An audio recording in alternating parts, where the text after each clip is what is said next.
Morning students.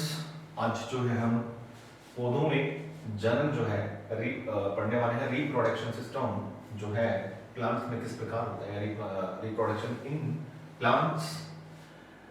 एक पौधे से नया पौधा जो विकसित होना या ये जो प्रक्रिया है वो क्या क्या होती है, कितने प्रकार की होती है, उनके बारे में जो है हम अध्ययन करेंगे। जनन एवं उसके प्रकारों के बारे में पढ़ेंगे, परागण, निषेचन और आनुवंशिकता। ठीक है, तो ये जो है इस चैप्टर में हमारा टॉपिक है। तो पहला हमारा टॉपिक है जनन एवं उनके जो प्रकार हैं उनके बारे में हम अध्ययन करते हैं। आपने आम के पेड़ से आम, अमरूद के पेड़ से अमरूद, नीम के पेड़ से जो पकी हुई जो निमोलियां होती हैं उन्हें तोड़कर खाई होंगी। आम खाने के बाद आपको आम की जो गुठली है को जमीन में बो करके उनको नियमित देखभाल करने से आपको क्या करेंगे, अब नियमित देखभाल करके प्रयास भी किए होंगे। मतलब कि आपने नया जो पेड़ है वो उगाने का प्रयास किया होगा। इस बात से इस लाइन से हमें ये समझाना चाह रहा है। आपने अपने आसपास के परिवेश में नीम के बीच जो निमोलियां होती हैं, नीम का पौधा, मक्के के बीच से मक्के का पौधा और इसी प्रकार से जंतुओं में बकरी से मेमने एवं गाय से बछड़े को जन्म होते हुए देखा होगा।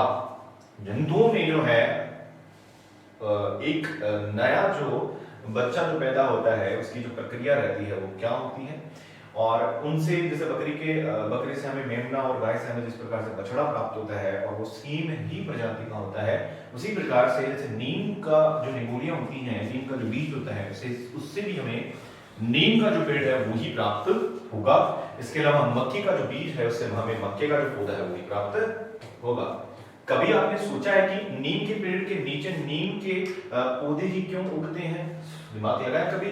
इसके अलावा जैसे बकरी एक समान बच्चे को जन्म जो है वो क्यों देती है, ऐसा किन कारणों से होता है? अगर ऐसा नहीं हो तो क्या होगा?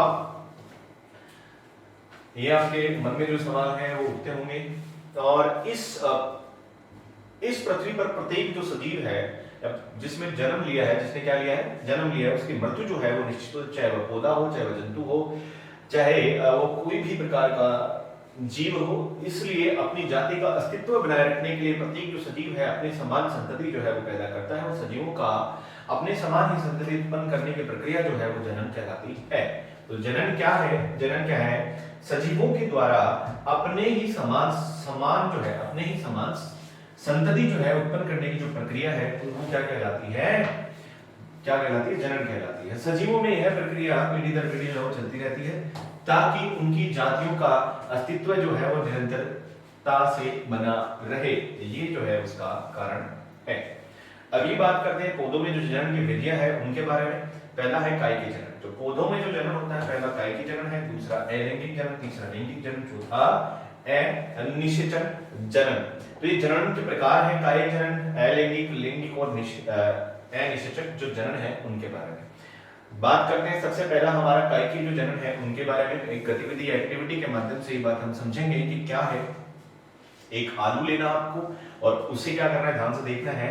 उसमें खांचे जो होते हैं उनमें कुछ उभरी हुई रचनाएं जो आपको दिखाई देती है, जिन्हें हम उनकी क्या कहते हैं, आंख कहते हैं। जैसे ये आलू है तो उसमें आपको इस प्रकार की जो है छोटी आपको जो है रचनाएं दिखाई देती है, उन्हें आप क्या बोलते हो, आंख बोलते हो।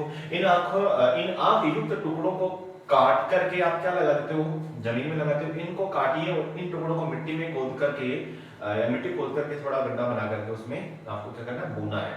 फिर गड्ढे को मिट्टी से भर देना और नियमित रूप से आप उसमें पानी डालते रहो। कुछ दिनों बाद में आप देखेंगे कि आलू जो है, आलू के टुकड़े जो है उनको खोदते हो तो आप क्या निकालते हो, उसमें से आलू निकालते हो। जो जहां पर उगाया था उससे आप क्या निकाल रहे हो, आलू निकाल रहे हो।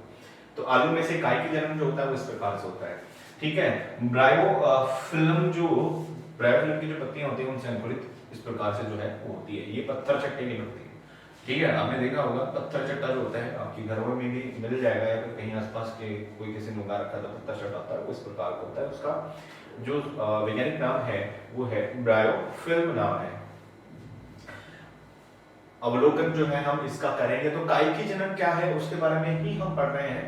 तो आलू की आंखों से नए पादप जो है वो अंकुरित होते हुए दिखाई देते हैं। बीज के अतिरिक्त पौधों के किसी अन्य कायिकी भाग से प्रवर्धित होकर नए पौधे के बनने की प्रक्रिया कायिकी जनन कहलाती है। तो कायिकी जनन क्या है? बीज के अतिरिक्त, यानी उसमें बीज जो है वो नहीं है और पौधे का कोई अन्य अगर कोई भाग है, पौधे का किसी अन्य भाग से, कायिकी भाग से परिवर्तित, यानी हम नया जो पेड़ है वो प्राप्त कर लेते हैं और नए पौधे को बनने की जो प्रक्रिया होती है वही क्या कहलाती है? आपका कायिकी जनन कहलाती है।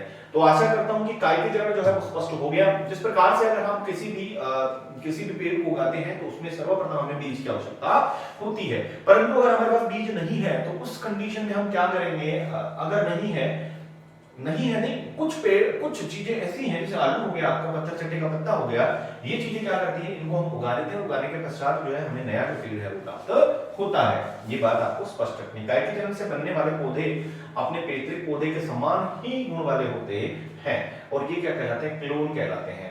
तो कायिकी पौधे से जन्म लेने वाले पौधे अपने पैतृक जो पौधा है, जिनकी वजह से जो पेड़ है हमने लगाया है, उसी पेड़ के समान हमें क्या मिलेगा? एक नया पौधा मिलेगा और उसे हम कहते हैं क्लोन कहते हैं। तो एक तरह से क्लोन जो है ये क्लोन हो गए आपके, क्या हो गए? ये जो है आपके क्लोन हो गए। ये सारे के सारे क्या है? क्लोन है।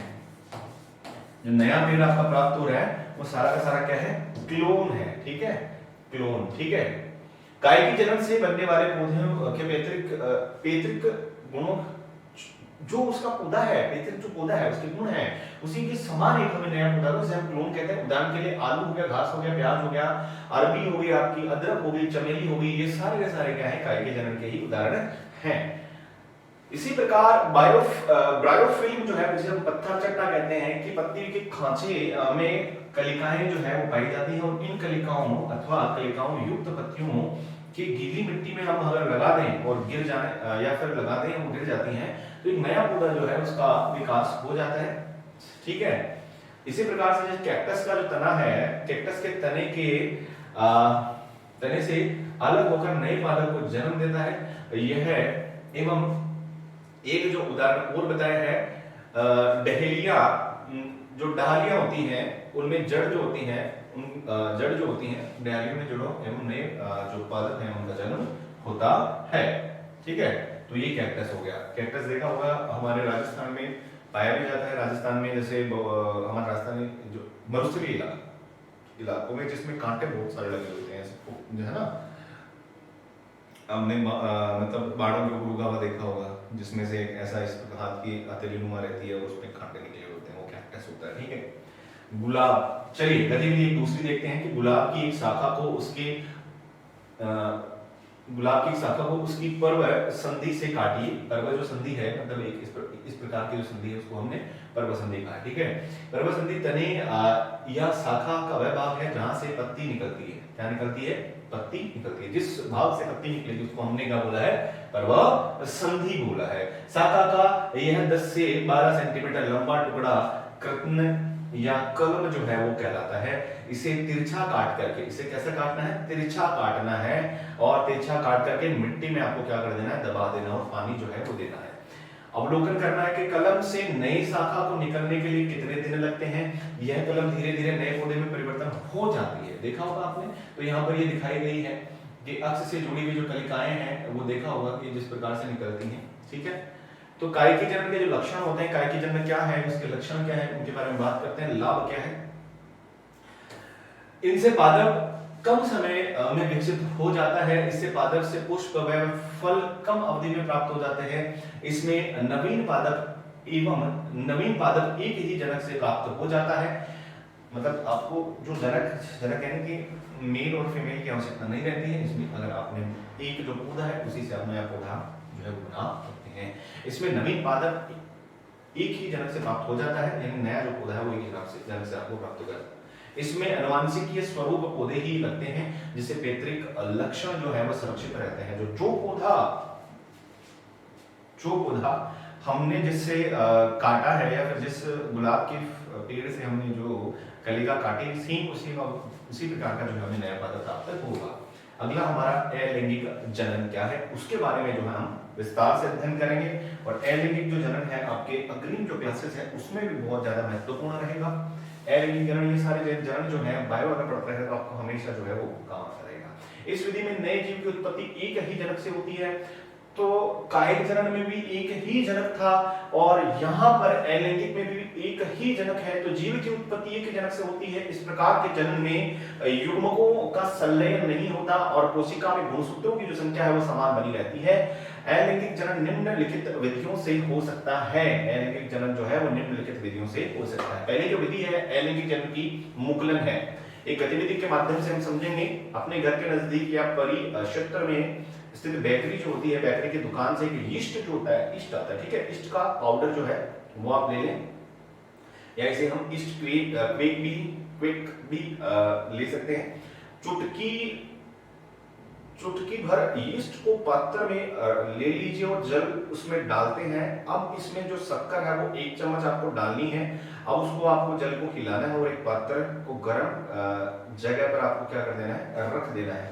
अवलोकन करेंगे इस चीज का कि अवलोकन करते हैं तो 1 घंटे बाद इस द्रव्य की एक बूंद को कांच की एक स्लाइड पर आप रख दो और माइक्रोस्कोप जो है उससे आप देखो और आप चित्र देखते हैं तो निम्न प्रकार से जो चित्र दिखा गया है, यीस्ट का जो मुकुलन है वो आपके समक्ष जो है वो दिखाया जा रहा है।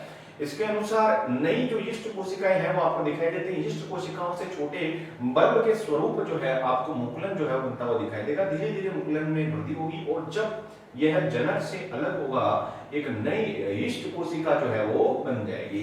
तो आपको क्या करना है, आपको यीस्ट लेना है और इस ये लेकर के जिसमें आपको मैंने प्रक्रिया समझा दी है उसके अनुसार क्या करेंगे, कांच के स्लाइड के ऊपर ये लेंगे और थोड़ी देर के लिए रखेंगे। थोड़ी गर्म जगह पर रखने के पश्चात अगर आप माइक्रोस्कोप से देखते हैं तो आपको इस प्रकार से जो संरचनाएं हैं वो बनती हुई दिखाई देगी। ये नया मुकुलन हो गया, ये नवीन मुकुलन या मुकुलन श्रृंखला यानी आगे जो है वो बनती जाएगी। ठीक है, इस प्रकार से ये अलैंगिक जो जनन है वो होता है। दूसरा जो जनन आपका है अलैंगिक, उसमें आता है विखंडन। देखिए विखंडन में आपको दिखाया गया है स्पाइरोगायरा जो है उसमें विखंडन की जो प्रक्रिया है वो आपको समझाई जा रही है। तो स्पाइरोगायरा जो है वो इस प्रकार की संरचना है और ये जो जीव है वो ये है। आपने तालाबों में ठहरे हुए पानी में जो जलाशय होते हैं उसमें हरा जो रंग और जो फिसलनदार जो काई होती है वो आपने देखी होगी, जिसे आप शैवाल कहते हैं और जिसको बारे में जानते भी हैं। तो शैवाल अनुकूल परिस्थितियों में खंडन द्वारा तेजी से जो है वो वृद्धि करता है एवं इसके प्रत्येक टुकड़ा जो है वो वृद्धि कर नया जो शैवाल उसमें निर्मित हो जाता है। उदाहरण आपको यहाँ पर मैंने बताया है, स्पाइरोगोयरा जो है वो किसका उदाहरण है, अलैंगिक जनन का। और स्पाइरोगोयरा ही क्या होता है, जैसे आपका जो शैवाल है वो स्पाइरोगोयरा। ठीक है, बीजाणु जो निर्माण है उसकी प्रक्रिया समझते हैं। ब्रेड के टुकड़े को अगर नमी के स्थान पर अगर आप रख देते हैं तो कुछ समय पश्चात डबल रोटी पर रुई के समान क्या या रुई के जले जो से रुई जला देते हैं तो उसके समान क्या होती है, कवक जो है वो उसमें उग जाती है, जिसे आम भाषा में हम फफूंद कहते हैं। क्या कहते हैं, फफूंद जो है वो कहते हैं। डबल रोटी पर रुई के जाल के समान फैले हुए कवक में काले व भूरे रंग के बीजाणु धानियां में बीजाणु जो है वो दिखाई देते हैं। जब ये बीजाणु मुक्त होती है तो वायु में तैरते हुए हल्के होने के कारण से काफी दूर तक वो जो है वो चली जाती है। बीजाणु जो धानियां है, ठीक है, जिसमें बीज रहते हैं और प्रत्येक बीजाणु धानियां उच्च ताप एवं निम्न आर्द्रता जैसे प्रतिकूल परिस्थितियों में भी यह कठोर आवरण अपने चारों ओर बना करके रखती है और अनुकूल परिस्थितियों में अपने पर बीजाणु जो है अंकुरित होकर के नए जो कवक तंतु है उनका निर्माण कर लेता है। जैसे म्यूकर है, राइजोबस है, ये क्या है, इसके उदाहरण है, किसके, कवक के उदाहरण। ठीक है, तो बीजाणु जो है वो किस प्रकार से, जैसे सपोज करिए मैं आपको समझाता हूं।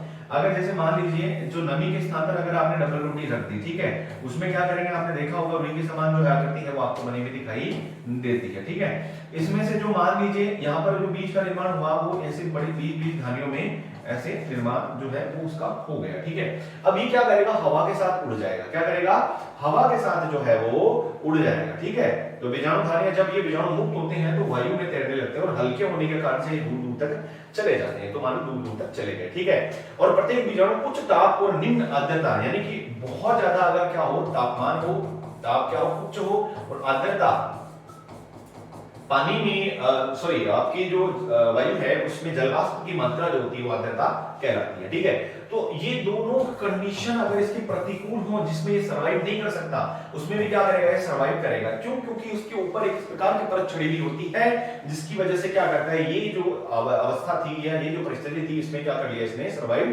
कर लिया।